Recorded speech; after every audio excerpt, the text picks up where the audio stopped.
Bismillahirrahmanirrahim. Assalamu alaikum. My all dear students and viewers, welcome back to our channel. Students, जैसा कि आप जानते हैं कि हम ब्रायोफाइट्स के मेंबर्स को डिस्कस कर रहे थे, तो हम ब्रायोप्सिडा को भी डिस्कस कर चुके थे। तो इसके बाद आज हम डिस्कस करेंगे एंथोसिरोप्सिडा को। ठीक है, तो सबसे पहले बात कर लेते हैं एंथोसिरोप्सिडा को। दूसरा इसका नाम क्या है? हॉर्नवर्ड्स। इस सबसे पहले बात कर लेते हैं कि इसकी वजह क्या है, इसको हॉर्नवर्ड्स का नाम क्यों दिया गया। तो आप देख सकते हैं कि यहाँ पे हमें डायग्राम में शो किया गया है, ये हॉर्न्स लाइक शेप बनी होती है इसके गमीटोफाइट की, जिसको हम आगे डिस्कस करेंगे। तो ये हॉर्न्स लाइक जो शेप है, इसकी वजह से इसको क्या कहा जाता है? हॉर्नवर्ड्स कहा जा रहा है। ठीक है, तो सबसे पहले बात कर लेते हैं कि they are more advanced than Bryopsida. ऐसा क्यों है कि ये बहुत ज़्यादा एडवांस्ड है, इसमें बहुत ज़्यादा एवोल्यूशन हो जाती है, और बल्कि यहाँ पे ब्रायोप्सिडा के साथ साथ हमारा दूसरा मेंबर भी आ जाएगा इसमें। ठीक है, हेपाटिकोप्सिडा का भी, कि ये जो है वो ब्रायोप्सिडा और हेपाटिकोप्सिडा से ज़्यादा एडवांस हैं, क्योंकि उनके अंदर एज सच इतनी एवोल्यूशन नहीं पाई जाती। ठीक है, उनके अंदर बहुत ज़्यादा चीज़ें डिफरेंट है, आगे हम देखेंगे भी। तो ये बहुत ज़्यादा उनकी निस्बत एडवांस्ड हैं। उसमें हम यहाँ पे देख लेंगे सबसे मेन चीज़ कि वहाँ पे स्पोरोफाइट जो है वो डिपेंड करता था गमीटोफाइट पे, बट यहाँ पे हमारे पास ऐसा नहीं होगा। ठीक है, यहाँ पे हमारे पास स्पोरोफाइट जो है वो इंडिपेंडेंट मौजूद होगा। ठीक है, तो सबसे पहले बात कर लेते हैं गमीटोफाइट क्या है। हाईली लोब्ड स्ट्रक्चर है, यहाँ पे आप देख सकते हैं कि ये लोब्स ही बने हुए हैं। ठीक है, इनको ऐसे लोब्स ही कहते हैं, और इरेगुलर स्ट्रक्चर है। आप यहाँ पे देख सकते हैं कि ये इरेगुलरली मैनर है। ठीक है, अगर आप देखें तो स्पोरोफाइट के अंदर ये सीधा सीधा स्ट्रेट स्ट्रक्चर है, ठीक है तकरीबन, लेकिन यहाँ पे ये इरेगुलर से स्ट्रक्चर में दिखाया गया है। तो इसका मतलब गमीटोफाइट हमारे पास जो है वो लोब्ड टाइप और इरेगुलर सा स्ट्रक्चर है।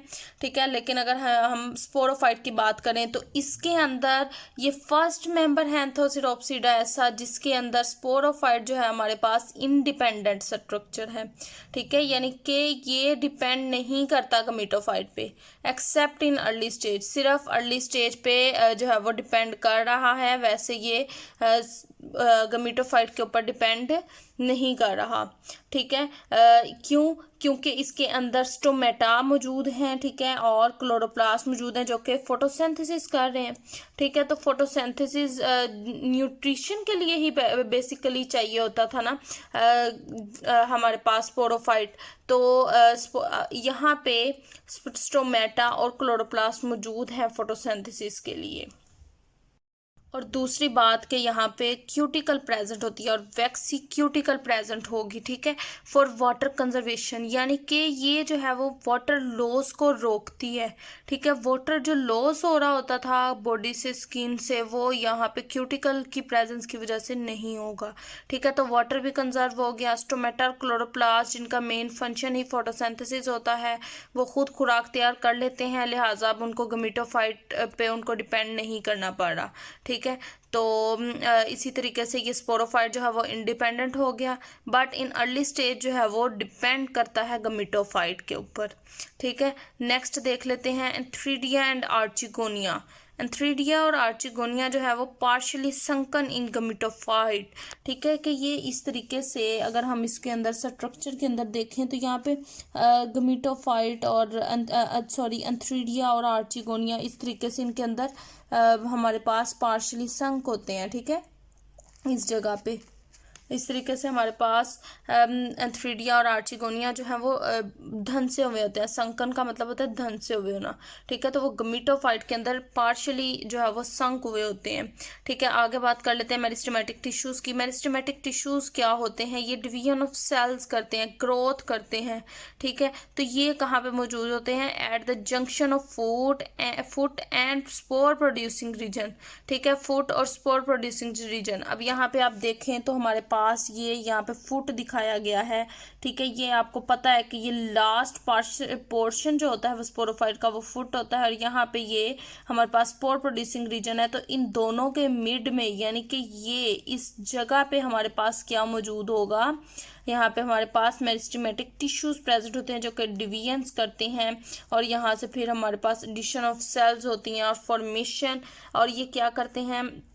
फॉर्मेशन ऑफ स्पोर्स करते हैं, maturation of spores and dispersal of spores. ठीक है, तो ये सब चीज़ें कहाँ से हो रही हैं, मेरिस्टेमेटिक टिश्यूज़ की बेस पे हो रही हैं।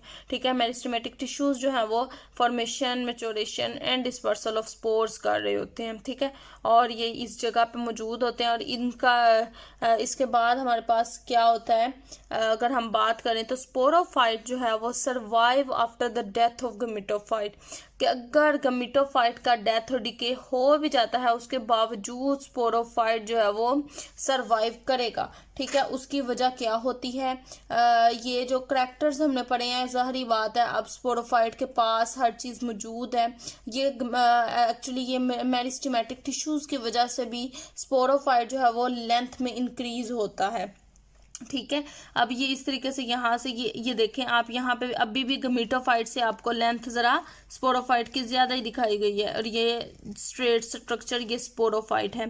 ठीक है, तो इसकी जो है ये सेल्स जो है ये आप देख सकते हैं स्पोर्स डिवीजन्स हो रही हैं और ये मुसलसल होती रहती हैं। ठीक है, after death and decay of gametophyte. ठीक है, इसके बावजूद ये स्पोरोफाइट जो है वो हमारा नेक्स्ट सरवाइव कर रहा होता है। ठीक है, इसमें ये नेक्स्ट इसकी डिवीजन्स हो रही होती हैं सेल्स की मेरिस्टेमेटिक टिश्यूज़ की वजह से, और वो जारी रहता है। ठीक है, और इसीलिए कह रहे हैं कि ये इंडिपेंडेंट हो जाता है। ठीक है, ये गमीटोफाइट के ऊपर डिपेंड नहीं कर रहा होता। तो ये एक इसकी डिस्टिंग्विशिंग करैक्टरिस्टिक्स थी। हम देख सकते हैं कि ब्रायोफाइटा में हमने पढ़ा था कि स्पोरोफाइट जो है वो डिपेंड कर रहा होता है गमीटोफाइट में, लेकिन अगर हम बात करें एंथोसरोप्सिडा की हॉर्नवर्ड्स की तो उसके अंदर स्पोरोफाइट जो है वो डिपेंड नहीं कर रहा, बल्कि after the death of gametophyte भी स्पोरोफाइट सर्वाइव कर रहा है। बेशक यहाँ पे हमारे पास स्पोरोफाइट गमीटोफाइट के अंदर मौजूद है, धंसा हुआ है, बट इट प्रोटेक्ट्स इटसेल्फ। ठीक है, तो ये खुद को प्रोटेक्ट भी कर सकता है, खुद को नरिश भी कर सकता है। ठीक है, और अगर हम इसकी एग्जांपल देखें तो उसके अंदर एंथोसिरोज आ जाता है। ठीक है, और ये हमारे पास एक और बात बताएगी इसकी हैबिटेट की, तो ये हिली एरियाज में रहते हैं। ठीक है, हिली एरियाज ऑफ पाकिस्तान में एंथोसरोप्सिडा प्रेजेंट होते हैं और इसकी मिसाल में एंथोसिरोज आ जाएगा। ठीक है, नेक्स्ट आगे हमारे पास अल्टरनेशन ऑफ जनरेशन है, तो उसको पढ़ने के लिए हमारे चैनल को सब्सक्राइब रखें और बेल आइकन के बटन को क्लिक करें। इंशाल्लाह ज़वजल नेक्स्ट आने वाली वीडियोस में उसके बारे में भी बताया जाएगा। आज तक बस इतना ही, मिलते हैं किसी नेक्स्ट अच्छी वीडियो के साथ, तब तक फ़ी अमानिल्लाह।